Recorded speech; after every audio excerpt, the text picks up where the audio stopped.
Bonjour tout le monde. Alors, dans ma dernière vidéo, on a vu un peu la différence entre la honte saine et la honte toxique, les origines de la honte toxique, les styles d'attachement qui sont plus susceptibles de la développer et aussi comment ça se manifeste à l'âge adulte. Mais j'avais bien fini la vidéo en disant ça se soigne. Et aujourd'hui, on va voir comment. Comment ça se soigne en utilisant les outils de reprogrammation du subconscient. Alors, derrière la honte toxique, comme on a vu, il y a une croyance profonde qui est je suis défectueux ou il y a quelque chose qui cloche en moi. Cette croyance, elle a été formée à travers la répétition et l'émotion. Ce sont les deux langages du subconscient. Donc, pendant l'enfance, à force d'incidents où on nous a fait sentir défectueux, où on nous a fait sentir de la honte, avec une émotion négative, donc de honte qui a été accompagnée, et bien finalement, ce sentiment s'est cristallisé dans notre subconscient.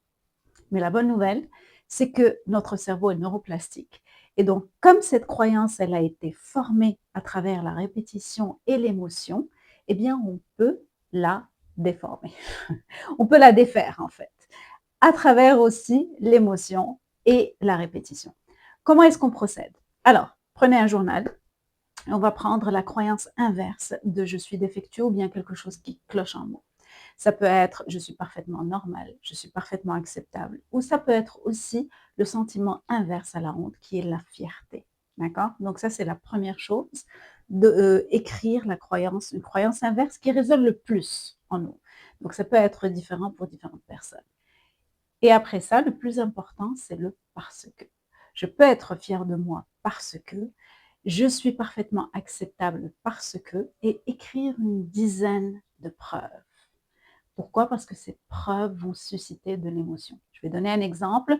Je suis parfaitement acceptable parce que je suis un être humain comme tout le monde. J'ai des défauts et j'ai des qualités. J'ai des mécanismes de défense que j'ai dû développer à l'enfance, mais je sais que ça peut se résoudre à l'âge adulte, ça peut guérir. Je peux être fière de moi parce que j'ai obtenu tel diplôme, j'ai réalisé tel objectif, j'ai fait face à plusieurs défis et je suis encore là aujourd'hui. Et allez-y. Donc, peu importe l'importance de la preuve, l'important c'est qu'elle suscite un peu d'émotion en nous. Voilà, alors une fois que vous avez votre liste, lisez-la matin et soir. Matin au réveil, le soir juste avant de vous coucher, c'est là où les portes du subconscient sont les plus entrouvertes et faites-le pendant au moins 21 jours. Donc il y a plusieurs, je suis sûre que vous avez déjà entendu ça, il y a plusieurs études qui ont démontré qu'il faut une répétition quotidienne pendant 21 jours pour qu'une habitude devienne un automatisme. C'est un petit peu l'idée qu'il y a derrière ça.